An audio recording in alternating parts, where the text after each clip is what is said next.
Hello folks, and welcome back to my channel. It is time for another episode of This or That, comparing two different but similar piercings that people often find themselves debating between. And today we're comparing outer labia piercings to inner labia piercings. I always find that piercings tend to come in waves to the studio, and lately I have been doing so many labia piercings at Laughing Buddha, my home studio here in Seattle. And one of the frequent interactions I have with clients when they're coming in to get these piercings done are, should I do outers or should I do inners?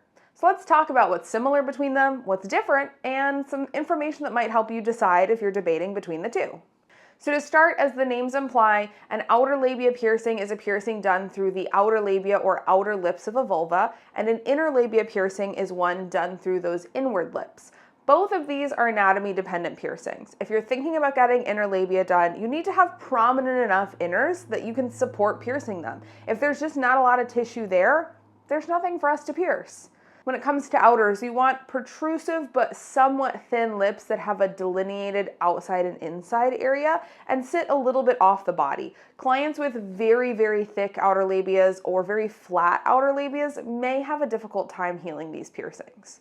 If you're unsure if you have the anatomy for either or both, get an anatomy consult with a local reputable piercer who offers these services. Now, when it comes to deciding between both of them, there's definitely some factors to consider. The first major factor is healing time.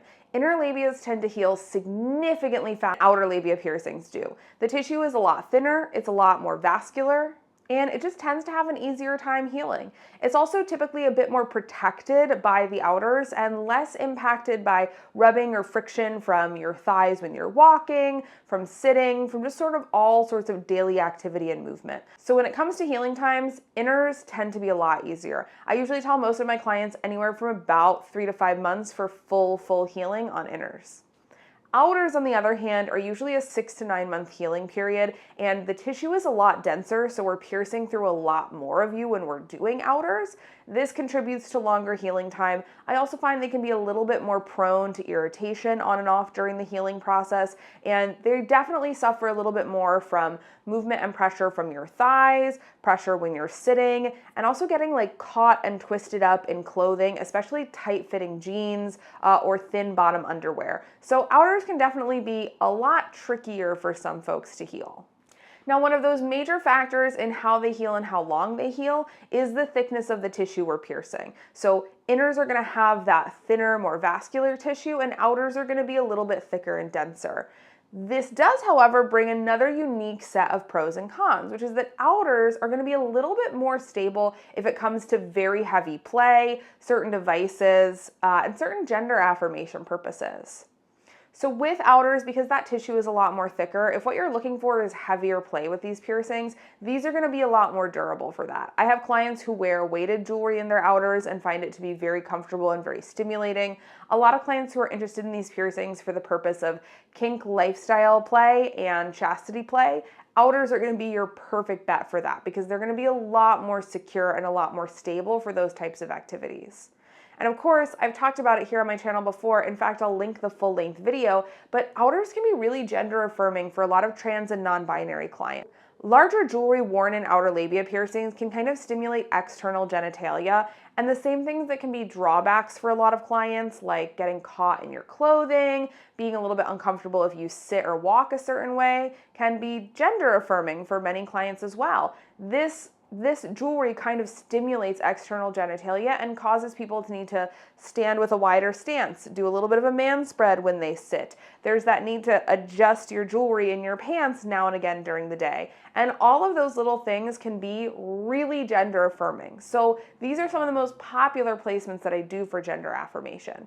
On the flip side, with inners, since that tissue is a little bit thinner and a little bit less stable, you can still have a little bit of fun with weight play and heavier jewelry, but not nearly to the same extent you can with outers. And inners tend to be a little bit more fragile, so there's definitely some limitations with that. Now, I have had clients who have used sets of inners for chastity purposes, but I do see them be less stable, and I do see more risks with migration from this. So if that's someone's big end goal, outers are usually our best bet. And if we're looking to do these for gender affirming purposes, if you're feeling called to inners and that feels right for you, absolutely, let's do them. But a lot of folks do find that the jewelry on inners is not substantial enough to give that effect.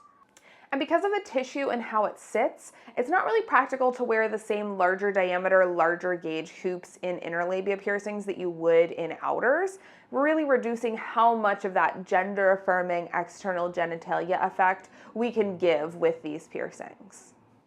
Now, both inners and outers can be somewhat self-stretching piercings. Although I see it a little bit more with inners, I do see it with both. And this does mean that depending on the style of jewelry you're wearing, beads and captive beads can rotate into the channel, and that can be a little bit uncomfortable. So some of my clients do find that they need to swap to things like segment rings or seamless rings in these placements, or they need to wear very particularly fitted barbells or curves in order to prevent jewelry from sinking and pulling in.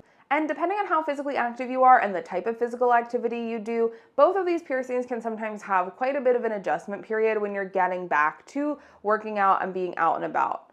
A lot of clients find that they need to experiment with different styles of underwear, different styles of leggings, and different just clothing options that are comfortable and not constantly getting caught and tangled on jewelry when they're working out in the gym. And this goes for both placements, although I will say it probably goes a little bit more for outers since they tend to interact more with the clothing. And again, inners tend to be a little bit more protected upwards in the body and less likely to deal with rubbing and irritation from the movement of your thighs, the friction of your clothing, or the seam of your pants.